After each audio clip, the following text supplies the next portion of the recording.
Renungan pagi menjadi Putra dan Putri Allah oleh Ellen G. White, 27 September 2021. Mari kita berdoa. Bapa kami yang di sorga, Allah pencipta langit dan bumi, laut dan segala isinya, Allah yang maha besar, maha kuasa, sumber segalanya, yang kami sembah selalu melalui anak-Mu yang tunggal, Yesus Kristus. Terpujilah Yesus, anak Allah yang maha tinggi, yang adalah gembala yang baik bagi kami. Pada pagi hari ini kami bersyukur boleh bangun dan berbakti, dan sebagaimana membaca dan mendengarkan nasihat firman-Mu, kiranya ini menjadi penggugah dan pembaharuan bagi masing-masing kami. Beserta kami sepanjang perbaktian ini, kehendak-Mu yang jadi.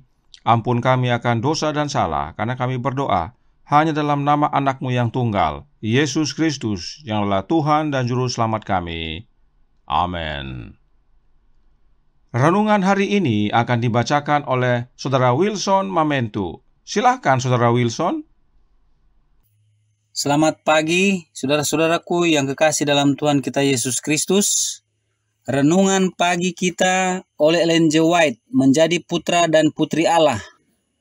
27 September 2021 dengan judul, Kita harus bekerja dengan Kristus untuk menyelamatkan yang hilang. Ayat tema terdapat dalam Lukas 15 ayat 6 yang berbunyi, "Dan setibanya di rumah, ia memanggil sahabat-sahabat dan tetangga-tetangganya serta berkata kepada mereka, 'Bersukacitalah bersama-sama dengan aku, sebab dombaku yang hilang itu telah kutemukan.'"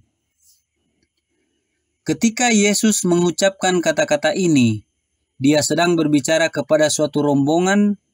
Banyak dari mereka yang tahu secara alami bagaimana kehidupan seorang gembala di Palestina. Di sana, kawanan domba tidak dipelihara di padang rumput yang datar, tetapi di lereng bukit, di antara bukit batu dan tebing.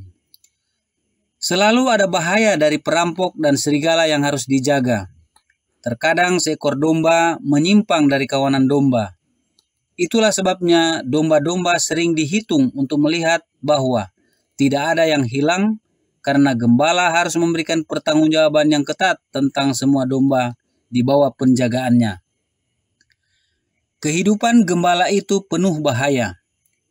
Jika dia adalah seorang gembala yang dapat dipercaya, dia tidak akan gegabah dan mencari kesenangannya sendiri, tetapi dia akan mencari domba yang tersesat di tengah badai dan topan.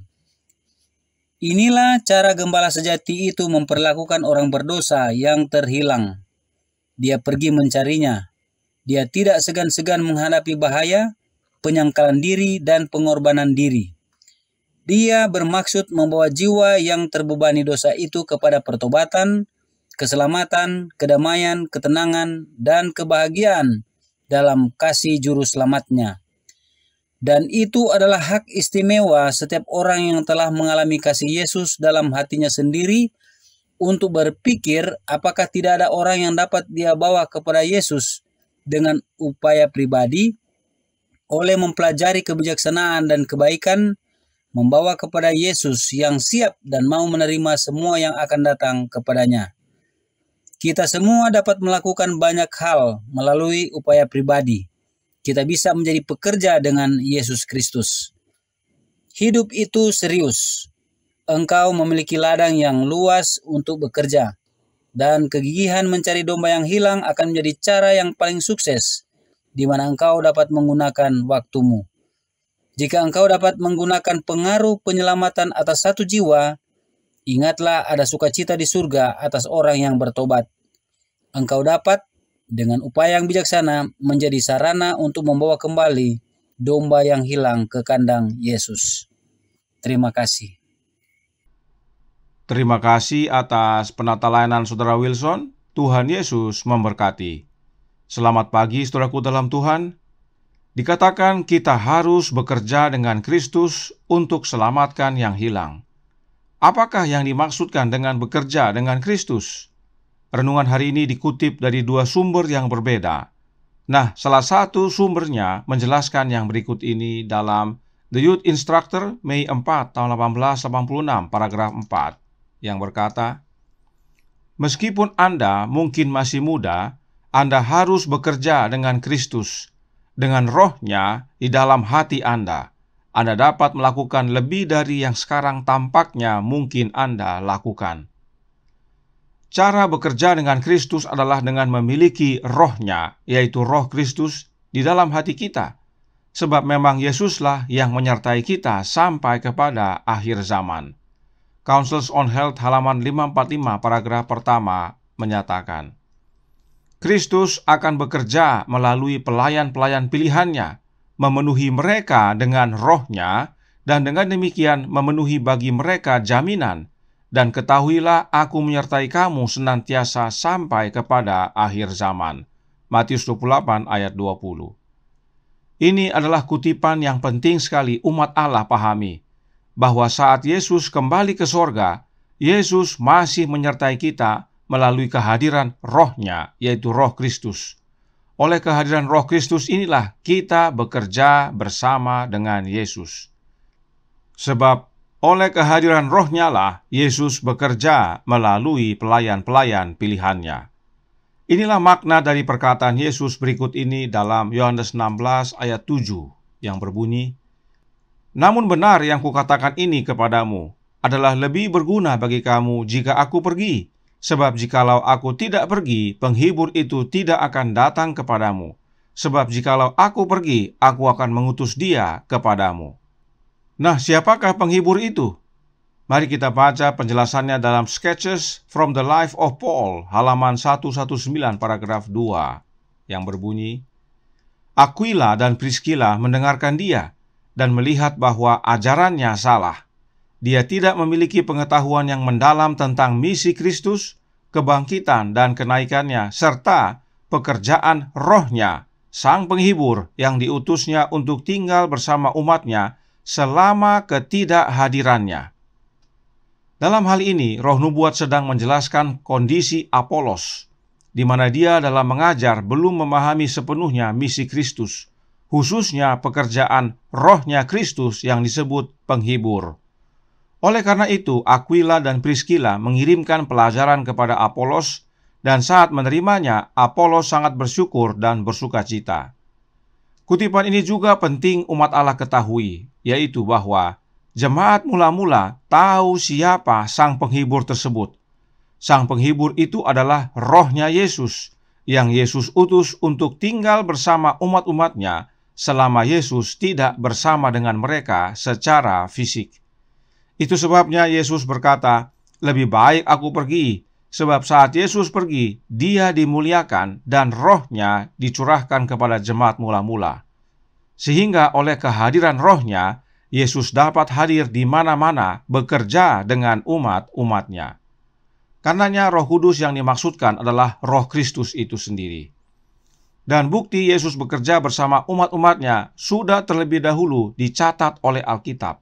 Mari kita baca dalam Markus 16 ayat 19 dan 20 yang berkata, Sesudah Tuhan Yesus berbicara demikian kepada mereka, terangkatlah ia ke sorga, lalu duduk di sebelah kanan Allah. Mereka pun pergilah memberitakan Injil ke seluruh penjuru, dan Tuhan turut bekerja dan meneguhkan firman itu dengan tanda-tanda yang menyertainya. Ini adalah peristiwa kenaikan Tuhan Yesus. Ini adalah penjelasan secara ringkas dari kisah 1 dan kisah 2. Jadi, setelah berbicara dengan murid-muridnya, Yesus terangkat ke sorga dan kemudian duduk di sebelah kanan Allah. Artinya, Yesus sudah menerima pemuliaan dari Bapa untuk menjadi pengantara kita. Dan setelah Yesus dimuliakan, Dia curahkan roh-Nya kepada murid-muridnya agar para murid memiliki kuasa untuk kabarkan Injil mulai dari Yerusalem, Yudea, Samaria, dan seluruh dunia. Itu sebabnya lihat ayat 20 dikatakan, Tuhan turut bekerja dan meneguhkan firman itu dengan tanda-tanda yang menyertainya. Tuhan yang mana yang bekerja dengan para murid? Tuhan Yesus tentunya. Jadi Tuhan yang dimaksudkan adalah Tuhan Yesus. Roh Nubuat menjelaskan akan hal ini dalam Gospel Workers edisi 1915 halaman 354 paragraf 3 yang berbunyi, Beritakanlah firman, dan Tuhan oleh Roh Kudus-Nya akan mengirimkan keyakinan ke dalam pikiran para pendengar. Firman itu adalah, mereka pun pergilah memberitakan Injil ke seluruh penjuru, Dan Tuhan turut bekerja dan meneguhkan firman itu dengan tanda-tanda yang menyertainya. Markus 16 ayat 20. Jelas bahwa Tuhan Yesus bekerja bersama para muridnya dalam mengabarkan Injil melalui kehadiran Roh-Nya, yaitu Roh Kristus. Berikut salah satu contoh dalam Alkitab dalam Kisah 16 ayat 7 yang berkata, "Dan setibanya di Misia, mereka mencoba masuk ke daerah Bitinia, tetapi Roh Yesus tidak mengizinkan mereka." Jelas sekali bahwa cara untuk bekerja bersama dengan Yesus adalah dengan menerima Roh-Nya, yaitu Roh Kristus, atau di sini disebutkan Roh Yesus. Itu sebabnya Roh Nubuat juga berkata dalam Ye shall receive power, halaman 170 paragraf 4, yang berbunyi, "Apakah Kristus tinggal di dalam hati Anda oleh iman? Apakah Roh-Nya ada di dalam Anda? Jika ya, akan ada kerinduan dalam jiwa Anda untuk keselamatan mereka yang untuknya Kristus telah mati. Diri itu akan tenggelam dalam ketidakberartian, dan hanya Kristus saja yang akan ditinggikan." Mengapa Yesus yang kita perlukan dalam menjangkau jiwa-jiwa? Sebab Yesuslah gembala yang benar dan sejati, yang tidak segan-segan hadapi bahaya untuk selamatkan mereka yang hilang. Yesuslah yang pernah menjadi manusia dan hidup di antara manusia, serta menjangkau jiwa-jiwa yang hilang. Karenanya, Yesuslah yang kita perlukan, dan Yesus hadir dalam hidup kita melalui kehadiran Roh-Nya, menjadikan kita saksi-saksinya yang penuh kuasa. Tuhan memberkati, saya bawa dalam nama Yesus. Amin. Mari kita berdoa. Bapa kami yang di sorga, Allah pencipta langit dan bumi, laut dan segala isinya, Allah yang maha besar, maha kuasa, sumber segalanya, yang kami sembah selalu melalui anak-Mu yang tunggal, Yesus Kristus. Terima kasih atas nasihat yang begitu baik, bahwa bekerja dengan Kristus hanya satu caranya, yaitu menerima Roh Kristus dalam hati kami. Oleh kehadiran Roh Kristuslah, Yesus menyertai kami sampai kepada akhir zaman, dan oleh kehadiran Roh-Nya lah, Yesus bekerja bersama dengan kami. Karenanya, tolong kami ya Bapa, curahkan Roh Anak-Mu dalam hati ini. Tolong kami ya Yesus untuk bekerja bagi-Mu, untuk menjadi saksi-Mu dimanapun kami berada. Beserta kami sepanjang hari ini, kehendak-Mu yang jadi, ampun kami akan dosa dan salah, karena kami berdoa hanya dalam nama Anak-Mu yang tunggal, Yesus Kristus, yang adalah Tuhan dan Juru Selamat kami. Amin.